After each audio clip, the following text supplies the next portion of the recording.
தினமலர் நேயர்களுக்கு வணக்கம். வணக்கம். ஒருவர் அடுத்த உலகக்கோப்பை கிரிக்கெட் போட்டியில் லெக் ஸ்பின்னுக்கான பவுலிங்கில் ஈடுபட்டிருக்கும் போது அது யாக்கராக மாறி கார்த்தி சிதம்பரம் அவருடைய அலுவலகத்தில் பட்டு பெட்ரோல் பாமாக வெடித்திருக்கிறது. சட்டம் ஒழுங்கு சீர்குலைந்திருக்கிறது என்ற சந்தேக கேள்விகளை இதன் மூலம் எழுப்ப வேண்டாம். விவரங்களை பார்க்கலாம். சூப்பரான சாம்பாருங்க. அருமையான சாம்பாருங்க.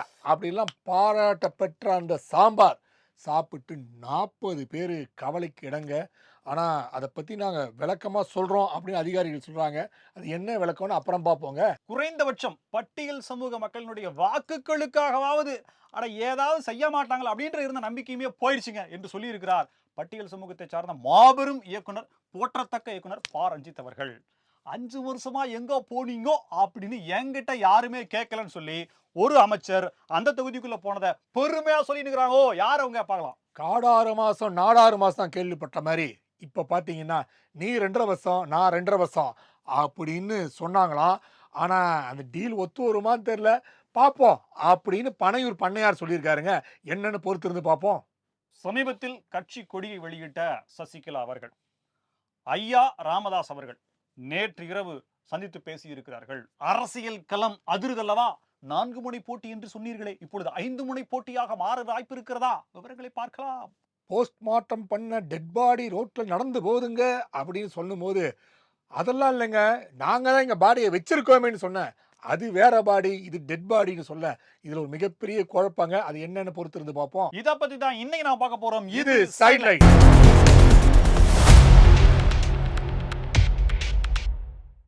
தலைவர், நிகழ்ச்சி ஆரம்பிக்கிறதுக்கு முன்னாடி நல்ல ஒரு செம்மையான ஒரு content மாட்டிருக்கு. Every night in my dreams I feel you, I see you. என்ன ஊதிட்டீங்க? அந்த கப்பலுக்கே ஊதிட்டாங்க. அந்த பாட்டுல வந்து டைட்டானிக். ஆமா. அந்த டைட்டானிக்ல அந்த ஜாக்கும் ரோஸும் நிக்கிற அந்த போஸை எடுத்துட்டு போய் அமெரிக்க அதிபர் ட்ரம்பையும் இப்பொழுது உலகத்தையே கதிகலங்கி வச்சிருக்கக்கூடிய எப்ஸ்டீன் ஃபைல்ஸினுடைய கதாநாயகன் அவர்களையும் வச்சு வாஷிங்டன்ல ஒரு செலை வச்சுக்கிறாங்க. வேற லெவல்ல இருக்குது. அது ஒன்றும் சொல்லிக்கிறதுக்கே இல்ல. நீங்க திடீர்னு நேத்து கூட பீச்ல ஒரு சிலை திறந்தாங்க, அது மாதிரியா? அது கல்வி சிலை. கல்வி சிலை. சரி, ஓகே. இது கலவி சிலை. ஓகே. இது வந்து எப்ஸ்டீன் சிலை. நம்ம எத்தனை நாளைக்கு தான் லோக்கல் நியூஸ படிக்கிறது? இன்டர்நேஷனல் போக வேண்டாமா? ஈரான் போராருக்கு அப்படியே லெஃப்ட் வாங்கிட்டு போயிடுவேன்னு சொல்லி சொல்ல, அதுக்கு தகவலுக்காக சொன்னாங்க. சைட்லைன்ஸ்ல ஃபர்ஸ்ட் நியூஸ் என்னன்னு பாத்தீங்கன்னா, உலக கோப்பை போட்டிக்காக ஒரு ட்ரைனிங் எடுத்துட்டு வந்திருக்காரு. பொதுவா எங்கெங்க போறாலும் அங்கெல்லாம் போயிட்டு இருப்பாரு. ஒரு லெக் ஸ்பின்காக அவர் ட்ரை பண்ணிருக்காரு. பாரு, யாக்கர் மாதிரி போய் அடிச்சு போல்ட் ஆகுன்னு பார்த்தா அது அடிச்சு வெடிச்சிருச்சு. அது பாத்தீங்கன்னா விழுந்தது யாருன்னு சொல்லி பார்த்தா கார்த்தி சிதம்பரம் ஐயாவுடைய அலுவலகம். பார்டர் தாண்டி போயிடுச்சா? அது பார்டர் தாண்டி போய் உள்ளே விழுந்துருச்சு. ஒருவேளை இந்த ஒரு சின்ன சம்பவத்துக்கு போய் சட்டம் ஒழுங்கு பிரச்சனைன்றானுங்க. கூட்டணி கட்சியில இருக்கிறவங்களுக்கே பாதுகாப்பு இல்லையான்றாங்க. அந்த இடத்துல யாருமே இல்லாதனால பெரிய உயிர். ஒருவேளை அது முயற்சி பண்ணது இவரா இருக்குமோ? அந்த ராமநாதபுரத்துல அந்த வேர்ல்டு கப் ஒருத்தர் வாங்கினார் தெரியுமாங்க? அவரா இருக்கும். மாற்றுத்திறனாளி ட்ரை பண்ணாரா? பக்கத்து ஊர் தானே, எப்படி வந்திருப்பாரு? ஆமா, அதான் இருக்கும். ராமநாதபுரம் தானே அவரு இருக்கும். சிசிடிவி கேமரா வேற உடைச்சிட்டாங்களாமா. சோ என்ன பாருங்க, அலுவலகத்துல வெளியில இருந்த டைல்ஸ் எல்லாம் கொஞ்சம் டேமேஜ் ஆகி போய் சொல்றது ஒரே பதட்டமா இருக்குது. 10 தென் மாவட்டமே ஒரு மாதிரி இருக்கு. எவ்வளவு பெரிய பிரச்சனையா? அப்படியே அவர் கண்டி உள்ள என்டர் ஆனவன 2 நாள்ல அடி கமுக்கமா அப்படி கூட்டணி இறுதி பண்ணி கொடுத்தாரு. யாரு? சிதம்பரம் ஐயா. அவருடைய புகழ், அவருடைய அந்த தாத்பரியம், இதெல்லாம் என்ன சொல்லணும்? முன்னாள் உள்துறை அமைச்சர், நிதி அமைச்சர், அவர் போட்ட திட்டங்களாலதான் இந்தியா இன்னைக்கும் வல்லரசா இருக்கு. ஆமா.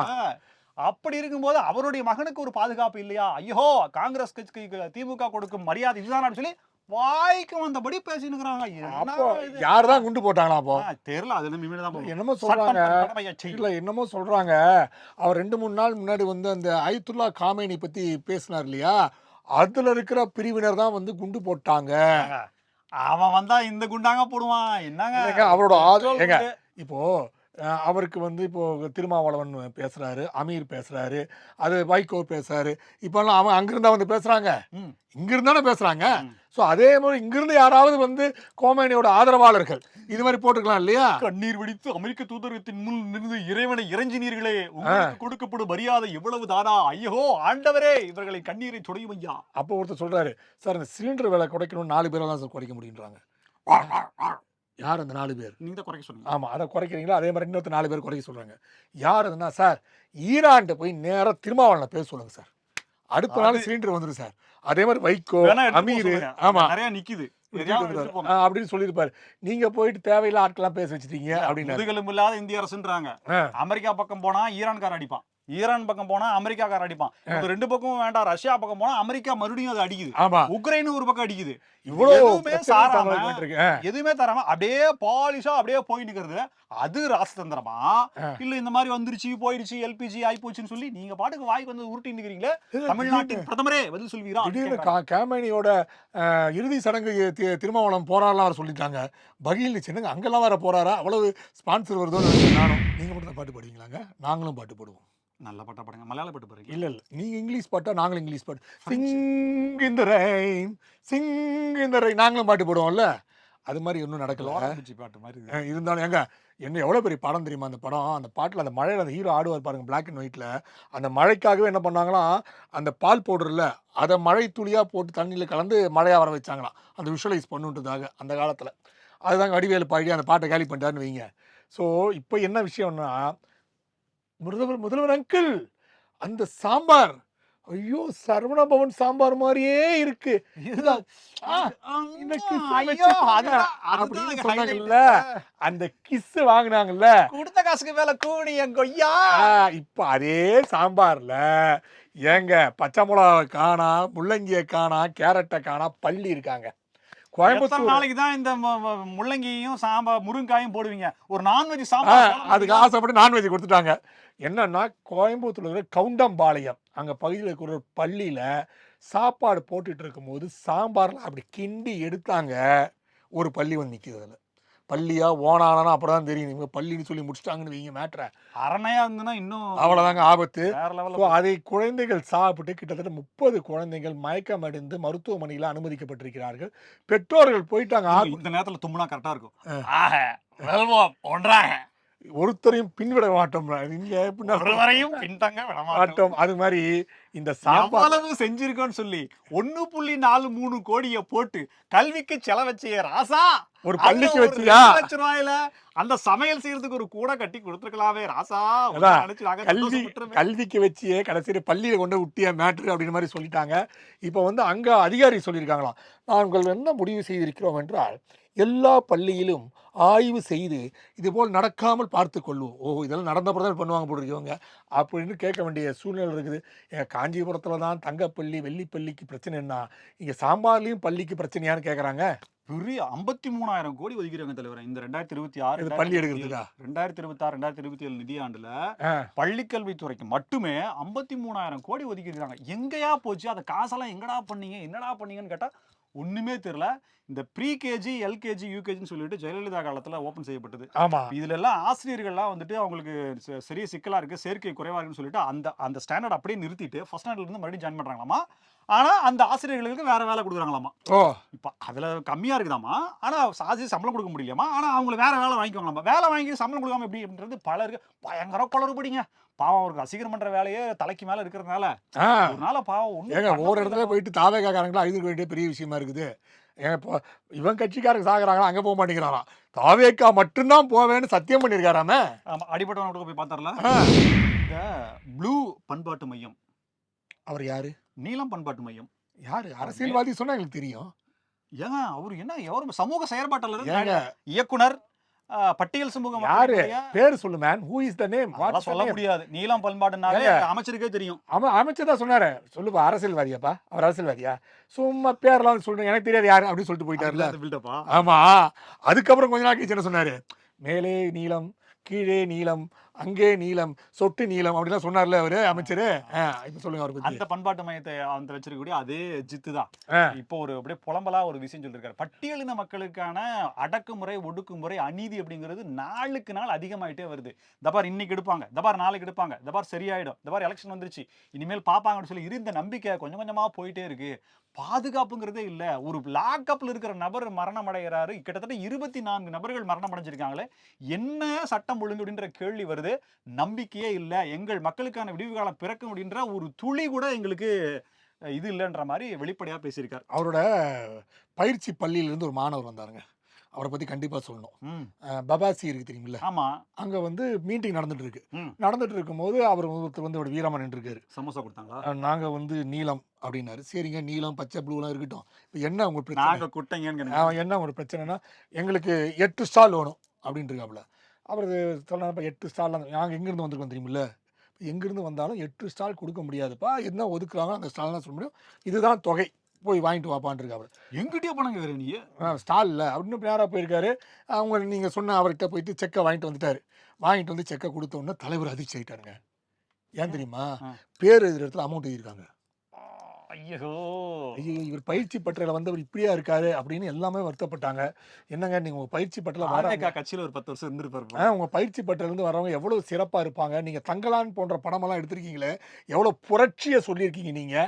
கடைசியில உங்களோட மாணவர் இப்படி ஆயிட்டாரு. இல்ல அவர் கையெழுத்து மட்டும் தான் போட்டிருப்பாரு. பட் கையெழுத்து போடும்போது பாத்துருக்கலாம் எவ்வளவு அமௌண்ட். ஆமா, அதுல என்ன தெரியல. அமௌண்ட் எங்க இருந்தாலும் இது ஏத்துக்கிற மாதிரி இல்லையாங்க. நடந்த சம்பவங்க. அவர் தான் இப்படி சொல்லியிருக்காரு. பட்டியல் சமூக மக்களுக்கான விடுதலை அப்படிங்கிறதும் அதாவது என்னன்னா அவர்களுக்கு உரிமை அப்படிங்கிறதும் கிடைக்குமான்ற நம்பிக்கையே அவருக்கு இல்லைன்னு சொல்லியிருக்காரு. இன்னொரு பக்கம் பாத்தீங்கன்னா அமைச்சர் கீதா ஜீவன், பட்டியல் சமூக மக்கள்னா அப்புறம் அவங்கள பேசாம இருக்க முடியுமா? முட்டை. அவங்க என்ன சொல்றாங்கன்னா, நான் 5 வருஷம் அமைச்சரா இருந்திருக்கேன். முரட்டு பக்தனோட பொண்ணுங்க. என் தொகுதிக்கு நான் போனேன்.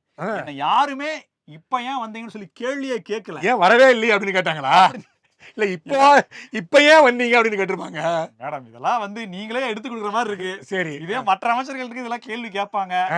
நீ உங்களுக்கு கேட்கலன்னா நீங்க சந்தோஷப்பட்டு மீண்டும் அதே இடத்துல சீட்டை வாங்கி ஜெயிக்கிற வழியை பாருங்க. ஏற்கனவே இதை வந்து ஒரு பத்திரிகை செய்தியாக்கி தற்பெருமை சொல்றது அப்படிங்கிறது வந்து எப்படி எடுத்துக்கிறது? ஒருவேளை போகாத அமைச்சர்களும் சட்டமன்ற உறுப்பினர்களும் இருப்பார்கள் அல்லவா?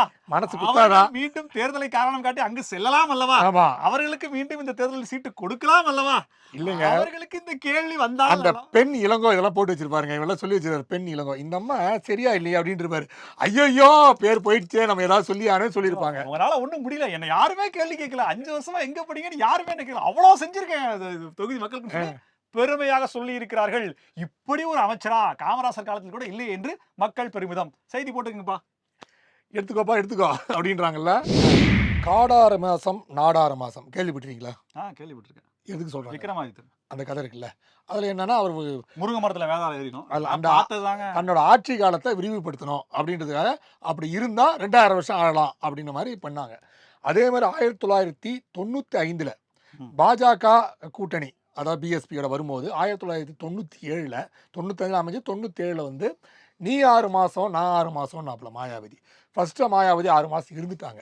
இருந்தப்பறம் அடுத்த 6 மாதம் பிஜேபி கேட்கும்போது பிம்பிளிக்கு பெவ்லாப்பி அப்படின்ட்டாங்க. அந்த அம்மா முடியாது போயிட்டு வாங்கிட்டாங்க.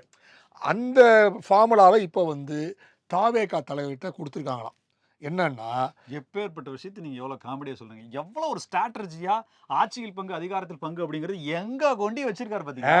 அதுதான் சொன்னாராம். அதாவது you 2.5 me 2.5 I 2.5 then you 2.5 இது ரெண்டுக்கும் வித்தியாசம் இருக்குல்ல. சரி, ஓகே, அப்படி சொல்லிட்டாராம் அவரு. என்ன சொல்லியிருக்காராம், பிஜேபி வந்து இது மாதிரி தூது விட்டுருக்காங்க. என்னமா நீ பேசு அப்படின்னு தூது விட்டு செய்தி தாங்க இதெல்லாம், நமக்கு வந்து சோர்ஸ் பக்கத்துல இருந்து பாத்தியா நீ தான் மாசாவை குத்தியா அப்படிலாம் கேட்கக்கூடாது. நீ காது வச்சு கேட்டியாலாம் கேட்கக்கூடாது. கழுகார செய்தி மாதிரி கேட்டியான்னு கேட்கக்கூடாது. அப்போ வந்து என்ன சொல்லியிருக்காராம், ஓகே 2.5 இயர்ஸ் நான் இருந்துக்கிறேன், 2.5 இயர்ஸ் நீங்க இருந்துக்கோங்க, இந்த டீல்ல ஓகேவா அப்படின்னு கேட்டிருக்காரு. ஆனா எடப்பாடியார் கொஞ்சம் யோசிக்கிறாராம். இன்னும் அவர் வரைக்கும் போகலையாம். இன்னும் பிஜேபி வரையில தான் இல்ல, இது ஏற்கனவே டெப்டிக்கே வேணான்ட்டாங்களாம். டெப்டி சிஎம் பேசுனா சொல்லிட்டாராம். டெப்டி 50 சீட் 50 சீட் டிவி 40 அப்புறம் திருப்பி அது வேற பேச்சுவார்த்தை ஓடிச்சா. இது அப்படியே பியூஷ் கோயல்கிட்ட கேக்குறாங்க சார்ட்ட, மாண்புமிகு மத்திய அமைச்சர் அல்லவா, கேட்கும்போது அவர் எதுவுமே பதில் சொல்லலையாம் அப்படின்ட்டு போயிட்டாராம். ஏன்னா அப்படியே அண்ணாமலைகிட்ட கேட்டிருக்காங்களாம். இல்ல, அவர் வந்து வானதி சீனிவாசனை பார்த்தாதான் திட்டுவாரு. ஏமா நீ வந்து கியூ தாண்டி வந்த அப்படின்னாராம். அதுக்கப்புறம் வானதிட்டு கேட்டா, இல்ல அவர் சாரி கேட்டார். எங்க அசிங்கப்படுத்தும் போது பப்ளிக் அசிங்கப்படுத்துறீங்க, சாரி மட்டும் ரூமுக்குள்ள வந்து கேட்டுருவாங்க அப்புறம் சாரி அப்படின்ட்டு. எப்படி தான் அந்த பிஎஸ் கோயில்லாம் வந்து சொல்லியிருக்காரு. ஸோ அண்ணாமலை கேட்டோம், ஏங்க என்னங்க நீங்க பாலும் டீயும் வேணா ஒன்னாகும், கலக்கும் காப்பியும் எப்படி ஒன்னாகும், கலந்து சாப்பிட முடியுமாங்க? அது வேணுங்க. இப்ப டிவிக்கே ஒரு காப்பிங்க, டிவிக்கே காப்பின்ட்டார், டிவிக்கே டீ தானே அப்படின்னு. சரி, அவர் ஒரு டைமிங்ல ஒரு பஞ்ச போட்டிருக்காரு. என்னங்க இது எல்லாம் முரண்பட்ட கருத்துக்களா இருக்கு. இருந்தாலும் விஜய் வைத்த அந்த கோரிக்கை, அந்த எதிர்பார்ப்பு அப்படிங்கிறது என்னப்பா இது புதுசா யோசிக்கிறீங்க, பயங்கரமா இருக்குது அப்படி சொல்றாரு. நான் வந்து இந்த கோரிக்கை டெபுட்டி சிஎம் எல்லாம் வந்து ஜூனியர் ஆர்டிஸ்ட் மாதிரி அது வர சொல்லிருக்காரு. ஆமா, நீங்க பவன் கல்யாணம் குத்தி காட்டுறாரு போல இருக்கு. நீ வந்து ஜூனியர் ஆர்டிஸ்ட் நீங்க பாத்தீங்களா வசமா ஆந்திரா போயிடுறீங்க. ஆமா அவர் தமிழ்நாட்டுல இல்லையா துணை முதலமைச்சர்? அது கரெக்ட், அதையும் சொல்லலாம் நீங்க. பட் நம்ம வந்து எதுக்கும் உஷாரா இருப்போமே அப்படின்னு சொல்றான். அதனால ஜூனியர் ஆர்டிஸ்ட் அப்படின்னு பார்த்தா அவரும் நடிகர் இவரும் நடிகர் இல்லையா? ஏன்னா இவருக்கே சந்தானத்து சைட் ஆர்டிஸ்ட்ல இவரு ஆ, உதயநிதியே வந்து சந்தானத்தோட சைட் ஆர்டிஸ்ட் கண்டிப்பா அவர் இல்லைன்னா அந்த படம் ஓடி அது மாதிரி அந்த சைட் ஏங்க, ஆர்டிஸ்ட் அவரே ஒத்துருக்காருங்க. அவர் நான் இல்லைன்னா நான் இல்லைன்னு சொல்லி அதே மாதிரி தான் இவர் வந்து கலாய்ச்சிருக்காரு. பெருந்தன்மையான ஆளுங்க. ஜூனியர் எப்பேற்பட்ட ஆர்டிஸ்ட் குடும்பம், அவங்க பொய் சொல்ல மாட்டாங்க. மாட்டாங்க, வெள்ளையா இருக்கிற போய் சொல்றான்ற மாதிரி சொல்ல மாட்டாங்கன்ற மாதிரி இவர் வந்து ஜூனியர் ஆர்டிஸ்ட்னு உதயநிதி கலாய்ச்சிருக்காரு போல் இருக்கு நீங்க சொன்ன மாதிரி. அதனால வேண்டாம் அப்படின்னாராம். பிரச்சனை. ஆனா பார்ப்போம், யோசிப்போம். திட்டம் நல்லதா இருக்குது. ஆனா எடப்பாடியார் ஒத்துப்பாவா தெரியல. ஆனா அப்படி ஒரு வேளை கூட்டணி அமைந்தால் திமுக காணாம போயிடும். அதனால அதுக்கான வழி வகுப்போம் அப்படின்னு சொல்லியிருக்காங்களாம். தைலாபுரம் தோட்டத்தை நோக்கி விரைந்த கார். வாயிலில் இருந்த கதவுகள் திறக்கப்படுகின்றன. உள்ளே சென்ற கார் 90 நிமிடங்கள் 1.5 மணி நேரம் கழித்து மீண்டும் வந்தது. அந்த கார் மீண்டும் சென்னையை நோக்கி சென்றது. ஏன்னா ஊமை விழிகள் படம் மாதிரி சொன்னிக்கிறீங்க. அந்த ஒரு 500 கார் போகவே. ராஜேஷ்குமார் நாவல் மாதிரி இல்லையா? நாவல். எவ்வளவு ஏங்க ஒவ்வொரு நிகழ்ச்சிக்கும் நம்ம எப்படி தயார் பண்றோம், நாங்க எப்படி எப்படிலாம் மக்களுக்கு கொடுக்கணும். அந்த ஊமை விழிகள் படத்துல கடைசியில ஒரு 100 கார் போகும் தெரியுமா? கதவு திறந்தோன்னே அப்படியே மேல வந்து காட்டுவோம். அது மாதிரி போச்சோ? அப்படிலாம் ஒண்ணும் இல்ல. ஒரு கார் தான் போச்சு. ஒரு கார் தான் போச்சா? சரி. அந்த ஒரு காரில் அமர்ந்திருந்தவர் ம். தமிழகத்தின் 2 கோடி தொண்டர்களை தன் அகத்தே தொண்டர்களாக உறுப்பினராக வைத்திருந்த அண்ணா திராவிட முன்னேற்ற கழகத்தினுடைய ஒரே Chinnamma Sasikala. One and only. ஆமா. அது யார் வீட்டுக்கு சென்றதுன்னு சொல்லி பாத்தீங்கன்னா, பாமக என்ற ஒரு கட்சியை உருவாக்கி வளர்த்தெடுத்து 37 ஆண்டுகளாக வளர்த்தெடுத்து பெரிய ஆலமரமாக வந்து அது பலன் கொடுக்கும் நேரத்தில் இந்தா வச்சுக்கோ அப்படின்னு சொல்லி தன் தானையனுக்காக தாரை வார்க்காத ஒரே தந்தை அப்படின்ற மாதிரி சொல்லப்படுகின்ற ஐயா ராமதாஸ் ஐயா. ஸோ அவங்கள போய் பார்த்துருக்காங்க. தமிழகத்தினுடைய இருபெரும் துருவங்கள் சந்திச்சிருக்கு. கூடிய விரைவில் கூட்டணி அறிவிப்புன்னு சொல்லி ராமதாஸ் ஐயா சொல்லியிருக்காரு. அப்போ 100 சீட்டு 234 எவ்வளவு சீட்டு இவனுக்கு வரும்? 100 சீட் நிற்பாங்களோ? ஆளுக்கு 117 மற்ற கூட்டணி எல்லாம் வரும் இல்லைங்க, அதுக்கு ஒரு 35 ஒதுக்கணும் இல்லைங்க. மற்ற கூட்டணி எனக்கு தெரிஞ்சு இல்ல. அங்க ஒரு 24 கட்சி இருக்குது. அது அங்க அதுல லெட்டர் பேர் நிறைய இருக்குதுங்க. ஏங்க அதுக்கு செம்ம கவுண்டருங்க. அதாவது என்னன்னா, மனிதநேய மக்கள் கட்சின்னு இருந்ததுக்கு மொத்தமாவே கருணாநிதி 2 சீட்டு தான் கொடுப்பாரு. இதுல பார்த்தா அதுல இருந்து பிரிஞ்சு போன ஜவாஹிருல்லாவுக்கு 2 சீட்டு, அப்புறம் தமிமுன் அன்சாரிக்கு 2 சீட்டு, அப்புறம் ஒன்னுத்துக்கும் பெறாத பூத்து கமிட்டி கூட போட ஆள் இல்லாத காங்கிரஸ் கட்சி 28+2 சாரி 28+1. தேமுதிக அங்க காட்டி இங்க காட்டி அதப்படி இதப்படி அவங்க கொஞ்சம் சீட்டை வாங்கிட்டு போங்க. மக்கள் நீதி மையம் என்னத்தான் சொல்றேன். இப்பதான் சமீபத்துல வேட்பாளர் நேர்காணல் அப்படின்னு பயிற்சி பட்டறைன்னு சொன்னாங்க. பார்த்தா கேட்டை இழுத்து பூட்டி வச்சிருக்காங்க.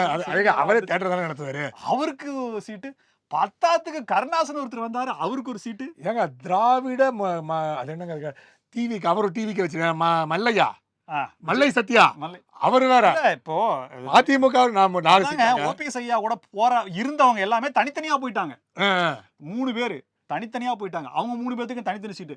கடைசியா ஐயா ஓபிஎஸ் போறாரு, அவருக்கு ஒரு சீட்டு. என்னடா எல்லாம் ராசதந்திரமா செயல்படுறாங்க. அதிமுகவுக்கு 4 சீட்டு, அதுக்கப்புறம் அவர் விட்டு பிரிந்து வந்த மல்லை சத்யாவுக்கு 2 சீட்டாம. இன்னைக்கு லேட்டஸ்ட் நியூஸ் வெளியேறுமா?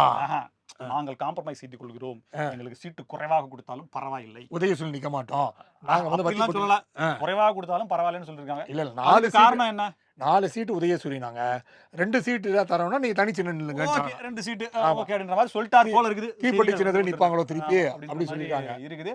சோ இதெல்லாம் அங்க கூட்டணி குழப்பங்கள், கூட்டணி விஷயங்கள் அப்படி சொல்லி என்னப்பா இது எல்லாருமே இப்படி இருந்தா எப்படிதான் சொல்லிட்டு. ஆனா இந்த நேரத்துல பாருங்க, நம்மளுடைய தானை தலைவன் தன்மான சிங்கம் ஐயா திருமாவளவன் அவரை பத்தி நம்ம சொல்லி ஆகணும். இவ்வளவு நாள் இவ்வளவு 5 வருஷம் கட்டுக்கோப்பாகவும் தன் பட்டியலின மக்களுக்கான உரிமைக்காக போராடி அவருக்கு தெரியவில்லை என்ற தகவல் வந்து கொண்டிருக்கிறது. இப்படிதாங்க இப்படி கையெல்லாம் காட்டிட்டு போனார் தெரியுமில்ல, காட்டு கண்டிப்பா தலைவா தலைவான்னாங்க, வெற்றி பெறுவோம்னாரு. போயிட்டு வந்தப்பறம் அதே 6 சீட்டு கொடுத்தேன்னு தலைவான்னா, நாம் பாஜக உள்ள விரை செய்யக்கூடாது என்றால் இதெல்லாம் செய்துதான் ஆக வேண்டும், தியாகத்தை நாம் ஏற்றுக்கொண்டுதான் ஆக வேண்டும் சொல்லி அவர் சொல்லாங்கன்னா அவர் சூப்பரா ஸ்பீச் கொடுத்தார். ஆமா, தோழமை சுடுதல் அப்படின்ற மாதிரிலாம் சொல்லி முடிச்சிட்டார் இல்லையா அவரு. கருணாநிதியின் இதயத்திலே இடமிருப்பதால் இங்கே கொடுக்கக்கூடிய சட்டமன்ற உறுப்பினர்களுக்கான எண்ணிக்கையை அவர் குறைத்துக் கொண்டார் என்பதை பேராவலோடு அன்போடு மகிழ்ச்சியோடு தெரிவித்துக் கொள்கிறோம், பரிவோடு தெரிவித்துக் கொள்கிறோம். பொள்ளாச்சி பக்கத்துல ஒரு கிராமம் ஆனமலையா, சரி நீங்க சொல்றபடியே வச்சுப்போம், ஒரு கிராமம் புஞ்சப்புளியம்பட்டி, அது சத்தியமங்கலம். சத்தியமங்கலம் நீங்க சொல்லுங்க, புளியம்பட்டி அதெல்லாம் அந்த பக்கத்துல இந்த பக்கம் வாங்க. நீங்க அங்க ஒரு முதியவர் நடந்து போயிருக்காருங்க. இதுதான் ஒரு ஸ்டோரி ஆஃப் ட்விஸ்ட். ஐயோ இது அந்த கண்டென்ட்டா? நான் இடையிலே மறிக்கவே மாட்டேன். நீங்க பாட்டு கண்டினியூ.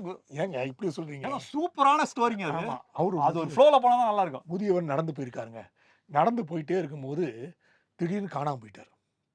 அப்புறம் வந்து அங்க இருக்கிற வீட்ல இருக்கிறவங்க வந்து, "ஏங்க எங்க வீட்ல எங்க நைனாவ காணோம்" அப்படின்னு போலீஸ் ஸ்டேஷன்ல சொன்னோன்னே, போலீஸ் ஒரு பாடி ஒண்ணு வந்து கோயம்புத்தூர்ல இருக்காங்க. நீங்க போய் பாரு போய் பார்த்து அப்படின்னு சொல்லியிருக்காங்க. அடையாளம் காட்டு. அண்ணனும் என்ன பண்ணிட்டாரு, குடும்பத்தோட போயிட்டு குடும்பத்தோடலாம் இல்ல. பையனும் அவனோட Friends. ஃப்ரெண்டும் போயிருக்காங்க. ஃப்ரெண்டுன்னு போகக்கூடாதா? போயிருக்காரு. போயிட்டு அந்த பாடிய பார்த்து கதறி கதறி அழுதுட்டு அப்படின்னு அழுதுட்டாங்க. ஆனா என்ன அப்படின்னா, அந்த பாடிய வாங்கிட்டு வந்து வச்சு, இறுதி சடங்கும் போது வாய தொறந்து பார்த்தாராம். வாய்க்கு அரிசி போடும்போது. தொறந்து பார்த்தா ஒரே பல்லா இருக்கு. ஒரே பல்லு வாயில. ஐயய்யோ! அடே என்ன வாயில பல்லு தானடா இருக்கு. வேற என்னடா இருக்கு? அந்த பல்ல தொறந்து பல்லா! அப்படின்னு பார்த்துட்டு எப்படி இருக்காரு அப்படின்னு கட் பண்ணா அடுத்த சீன் அங்க. ஒரு ஏரியால இது டெத்துக்கு வந்துருக்காங்க. இவர் டெத்துக்கு வந்துருக்காங்க. ஜேம்ஸ் வரும் கேமரூன் மாதிரி டைரக்ஷன் அவன் பண்ணிட்டாங்க. வந்துருக்கான். அப்போ ஒரு முதியவர் கையில பாக்கெட்டோட நடந்து வந்துருக்காரு. என்னடா உங்க அப்பா மாதிரியே இருக்காரா அப்படின்னு சொல்லி அவருக்கு பெருசா கொஞ்சம் சீரி அப்படின்னு வீடியோ எடுத்து அவருக்கு அமைச்சிருக்காங்க. ஆமா இது என் நைனா மாதிரியே இருக்காரு. என் நைனாவுக்கு அண்ணனும் கிடையாது தம்பியும் கிடையாது. போட்டான் பையனுக்கு. ஏய் என்ன உன் நைனா புடிங்கலாரு சொன்னா இங்க குத்திட்டு இருக்காரு. ஆமா நைனாக்கு டபுள் ஆக்ஷன்லாம் கிடையாது அப்படின்னு சொன்னா, இல்லப்பா பாருங்க அப்படின்னு விசாரிச்சதெல்லாம் தெரிஞ்சுதான் அந்த முதியவர் ஒருத்தர் இறந்தாருன்னு சொன்னாங்கல்ல, அவர் அடையாளம் தெரியாத நபரா. நீங்க முக்கியமான பாயிண்ட் மறந்துட்டீங்க. இதுல என்னன்னா அரசு மருத்துவமனையில அவர் போஸ்ட்மார்ட்டம் பண்ணிருக்காங்க. போஸ்ட்மார்ட்டம் பண்ணிட்டு அதையும் வாங்கிட்டு வந்துருக்காங்க. அதான் பிரச்சனை. ஏன்னா போஸ்ட்மார்ட்டம்னா பாருங்க இந்த இடத்த உடைப்பாங்க. இந்த இடத்த உடைச்சு தான் ஓபன் பண்ணுவாங்க. அப்படியே அப்படி நடந்து வந்தாரு அப்படின்னு யோசிச்சா அவர் வேறயா இவர் வேறயாங்க. நீங்க இந்த ரொம்ப வீடியோக்கு தலைப்பேன் என்ன போட்டாங்க? போஸ்ட்மார்ட்டம் செய்த நபர் உயிருடன் வந்த அடிச்சுன்னு மட்டும் ஏய் எப்பறா எத்தனை துண்டா வெட்டினாலும் வெட்டின டாக்டருக்கே தெரியாது. அப்படின்னு சொன்னா ஏன்னா மொத்தமா பீஸ் எடுத்திருப்பாங்களே. பார்த்தா அவர் நடந்து வந்தான். அடப்பாவி அப்படின்னு பார்த்தா அப்புறம் தான் டவுட் வந்து ஏன்டா பெத்த அப்பா மூஞ்சியே உனக்கு தெரியாதா அப்படின்னா, இல்ல சார் நம்ம செய்தி வந்தோடனே அந்த வீரனை கொஞ்சம் உள்ள லாக் பண்ணோமா. இல்ல இப்ப என்னன்னா பெருசே நான் செலவு பண்ணிட்டேன் நீ பேசாம செத்து அப்படின்னா. எவ்வளவு செலவு பண்ணிருக்கோம். ஆ. ஆனா இப்ப 2 பேருக்கு செலவு பண்ணுவாங்க. இல்ல இப்போ அந்த இப்ப செலவு பண்ணதுக்கு ஓகே. அந்த அடையாளம் தெரியாத நபரையாவது இறுதி சடங்கு பண்ணா கூட பரவாயில்ல. ஆனா அதுக்கு சட்டத்துல இடம் இல்ல. ஆமா. ஏன்னா அது உரிமை கோரி யாராவது வந்தாங்கன்னா பிரச்சனை சட்ட ஆயிடும். சிக்கலாயிரும். ஆமா. அதான் அது கண்டிப்பா மறுபடியும் அதுக்கு நாள் இருக்கு. 60 நாளோ ஏதோ நாள் இருக்கு. அதுக்கப்புறம் தான் வந்து நம்ம இது பண்ண முடியும். இவ்வளவு ஒரு குழப்பம். அதனால வீரன் உள்ள போனனால அப்பாவே அடையாளம் தெரியாம போயிடுச்சா. இவ்வளவெல்லாம் செலவு போட்டோம். தார தப்பட்ட டான்ஸ் எல்லாம் வேற ஆடிட்டோம். ஆக்சுவலா இந்த நியூஸ் பார்த்தா நான் என்ன நினைச்சேன், இவங்க வந்து அந்த பிரேத பரிசோதனையே பண்ணல அப்படி சொல்லலாம் நினைச்சீங்க. நீங்க அரச குத்தம் சொல்லலாம் நினைச்சீங்க. ஆனா அரசு அதுக்கு வழி வகுக்குமா? அதுதான் சரியா செஞ்சுட்டோமே நாங்க. கரம் வெல்வம் வந்துருச்சு. நீங்க ட்விஸ்ட் பண்ண பார்த்தா நாங்க ட்விஸ்ட் பண்ண விட மாட்டோங்க. விஜயை பத்தி 2 நியூஸ். ஓ. அதாவது என்னன்னா இப்போ சிபிஐ விசாரணைக்கு ஆஜராகணும்னு சொல்லி சம்மன் அனுப்பியிருக்காங்க. சிபிஐ கிட்டேயே தேர்தல் முடியும் வரை என்ன விசாரணைக்கு அழைக்காதீங்க 15 நாள் அவகாசம் கொடுங்கன்னு சொல்லி ஒரு ஒரு மெசேஜை பாஸ் பண்ணியிருக்காராமா. அப்போ வந்து விசாரணை முடிகிற வரை ஜனநாயகம் படம் வராது. அதை விடுங்க. சப்போஸ் அங்க இருந்து இல்ல நீங்க வந்துதான் ஆகணும் அப்படின்ற மாதிரி அழுத்தம் அல்லது வேறு ஏதேனும் பிரச்சனைகள் வந்துச்சு அப்படின்னா நீதிமன்றத்தை நாட இருப்பதாகவும் தகவல் வந்திருக்கிறது. சரி. எனக்கு மேல எலெக்ஷன் முடிகிற வரை நீதி வேண்டும் போராடுவோம் அப்படின்ற மாதிரி நீதிமன்றத்துல போய் மீண்டும் போராட்டத்தை ஆரம்பிக்க போறாரா. இதைதான் ஏற்கனவே ஜனநாயகனுக்கு பண்ணி இன்னமும் அது மரத்துல மாட்டின பட்டம் மாதிரி தொங்கிட்டு இருக்குது. அது மேல யார் எடுத்து வர்றதுன்னு தெரியல. சோ இதுக்கும் நீதிமன்றத்தை நாட இருப்பதாக ஒரு மாஸ்டர் ஸ்ட்ரோக் வச்சிருக்காரு அப்படின்ற மாதிரி நியூஸ் வந்து கொண்டிருக்கும் நிலையில அவருடைய பையன் ஆனால் அந்த சொல்லை விரும்பாத ஜேசன் சஞ்சய் அவர் வந்து படம் எடுக்கிறாராங்க. அவர் இன்சில் போட்டிருக்காரு, எஸ்ன்னு போட்டிருக்காரு. அவங்க அம்மா பேரை போட்டிருக்காரு. அப்போ வந்து ராம்தாஸோட அந்த கோரிக்கை இருக்கு பார்த்தீங்களா, டாக்டர் ராம்தாஸ் கோரிக்கை வச்சார். அப்பா பேரு அம்மா பேரு இன்ஷியலா போடணும்னாரு. பட் நம்ம அன்புமணி அது வைக்கல.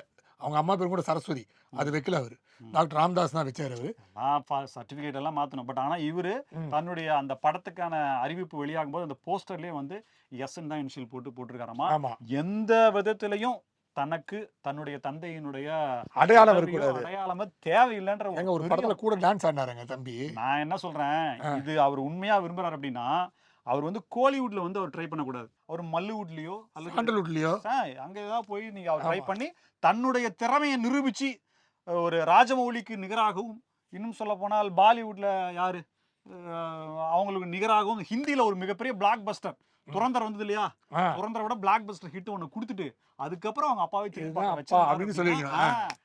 என்னுடைய அப்பா தான் விஜய்னு சொல்லி நிரூபிச்சிருந்தாரு அப்படின்னா அது நல்லா இருக்கும். பட் இங்கேயே வருவாராம், அப்பாவுக்கு எதுவும் அடையாளம் மாட்டாராம். வேண்டாம்னு சொல்லுவாராம், அதை நாங்க நம்பணுமா அப்படின்ற மாதிரி இருக்கு. இருந்தாலும் இது உங்க குடும்ப இதெல்லாம் விஜய் பிரச்சனை. ரசிகர் அந்த படத்தை விஜய் ரசிகர் பார்ப்பாங்களா? பின்ன பார்க்காம இருப்பாங்களா? சரி. என்ன சொல்றீங்க? தனையன் வேண்டாம் என்று சொன்னாலும் தந்தை தானாடவில்லை அம்மா சதையாடுது அப்படியா? கட்டிங்க போட்டுருவாங்கோ, எண்ட போடுங்கோ. இதே போல பல புதிய தகவல்களோடு மீண்டும் உங்களை சந்திக்கிறோம். இது சைட்லைட்ஸ். நன்றி.